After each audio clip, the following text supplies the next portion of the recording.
Bonjour à tous, bienvenue sur ma chaîne. Aujourd'hui, je vais vous présenter la recette de Djunglé qui est le gombo séché made in Côte d'Ivoire, qui est présenté ici avec du riz, mais je vais vous montrer uniquement la recette du Djunglé dans cette vidéo. N'oubliez pas de vous abonner ainsi que d'activer la cloche de notification pour ne rater aucune de mes vidéos. Je vous attends nombreux en commentaire sur des améliorations ou des ajouts comme vous le souhaitez. N'oubliez pas de vous abonner. Alors, pour les ingrédients, vous avez la liste qui se déroule, à savoir un demi ou demi-poule fumée, la crevette fraîche qui est facultative, que de bœuf fumé, des tripes de bœuf, des crabes, du poisson fumé, des tomates, des oignons, du piment, du sel, du gombo séché en poudre, du poisson séché également en poudre, de l'huile rouge, de la jovan qui est le poisson fermenté qui vient de la Côte d'Ivoire, du cube d'assaisonnement qui est facultatif. Bon, pour des raisons de santé, beaucoup l'évitent, mais moi j'en cuisine, voilà. On a du cablé également qui est une épice typiquement ivoirienne, mais je pense que ça se retrouve dans les pays d'Afrique en général. De la potasse également.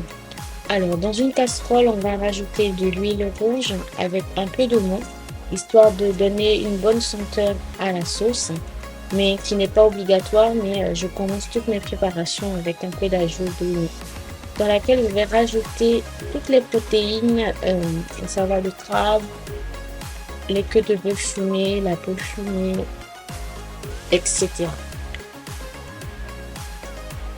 Donc la casserole, elle est pas, le feu il n'est pas trop à fond, un tout petit peu, histoire d'avoir un feu assez doux pour bien griller un tout petit peu le tout, pour vraiment faire ressortir le goût de l'oignon pour parfumer le tout.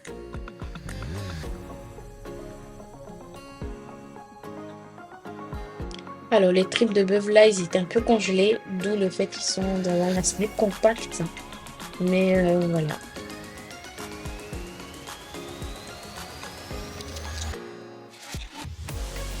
Alors je vais également rajouter tout ce qui est oignon, tomate, piment directement. Voilà. Je ne le mets pas en grande quantité pour ne pas que la sauce soit trop épaisse, mais c'est à la convenance de chacun. Je vais rajouter un tout petit peu de sel pour assaisonner un tout petit peu et je vais refermer ma casserole et laisser mijoter le tout environ 5 à 10 minutes, histoire que ça soit en ébullition. Et enfin, je vais rajouter de l'eau. Alors, l'eau, ça sera essentiellement la quantité que je veux avoir de sauce que je vais rajouter en eau.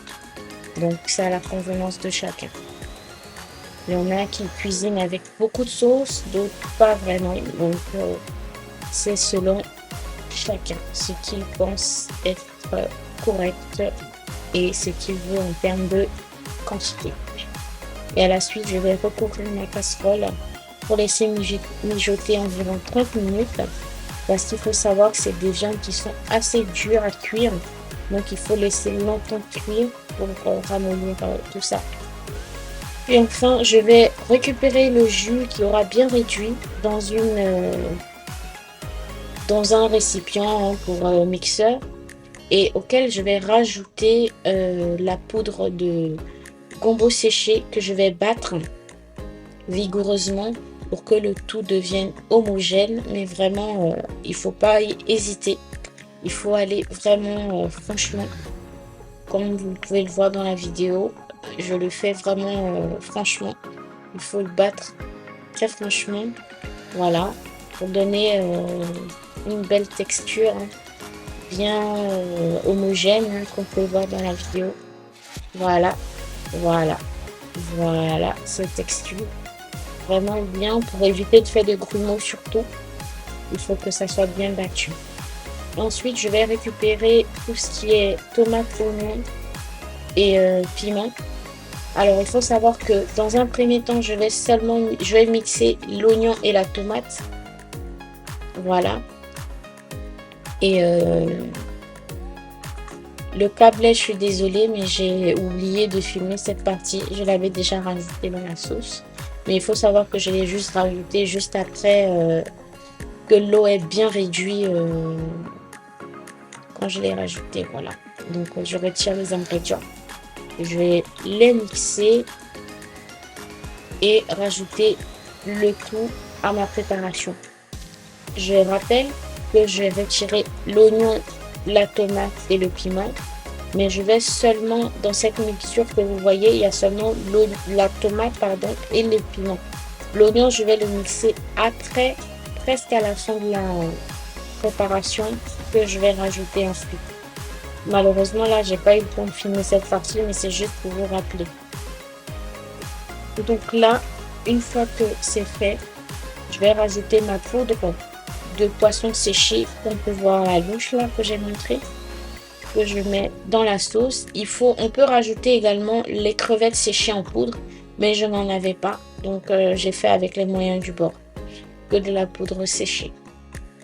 Je remets bien le tout et je referme à nouveau ma casserole et je laisse mijoter environ 10 à 15 minutes tout au plus. Mais vraiment, le temps de cuisson est vraiment, c'est par rapport à la viande. Que la viande soit bien molle, tendre, pour que ça soit plus facile à manger. Sinon, une viande trop dure, c'est compliqué. Alors, une fois que le tout a bien bouilli, je regarde que la sauce a réduit encore, parce qu'il faut que ça soit bien au fond, on va dire, de la casserole, à laquelle j'ai rajouté mes poissons fumés également, pour qu'il imprègne le goût, le goût. Et ensuite, alors, une fois que la viande, enfin le poisson fumé a été rajouté, je vais ensuite rajouter mon mélange, à savoir le gombo séché que j'ai eu à faire en tout début de vidéo, à ma préparation. Voilà, je vais le rajouter délicatement, histoire que le gombo prenne dans toute la sauce, et je vais mélanger à l'aide d'une spatule en bois délicatement, vraiment délicatement, histoire que le goût prenne comme il se doit. Je vous avoue vraiment, je vous aurais invité, mais oh là là, comment c'était doux, mon Dieu, ça va un goût caviar. Voilà, tout doucement, comme sur la vidéo, pour éviter de casser le poisson fumé, en fait, on va dire, et pour ne pas que ça soit trop brusque dans la sauce, parce qu'il faut savoir, quand on mélange un peu trop, ça a tendance à changer le goût de la sauce. On croirait pas, mais c'est vrai. Voilà. Et voici le résultat. On laisse bouillir vraiment 5 minutes maximum et on retire du feu. Et voici le résultat.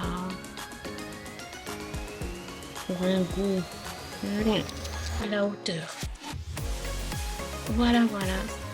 N'oubliez pas de vous abonner ainsi que d'activer la cloche de notification pour recevoir le plus de vidéos et des recettes encore plus traditionnelles du terroir, comme je l'ai nommé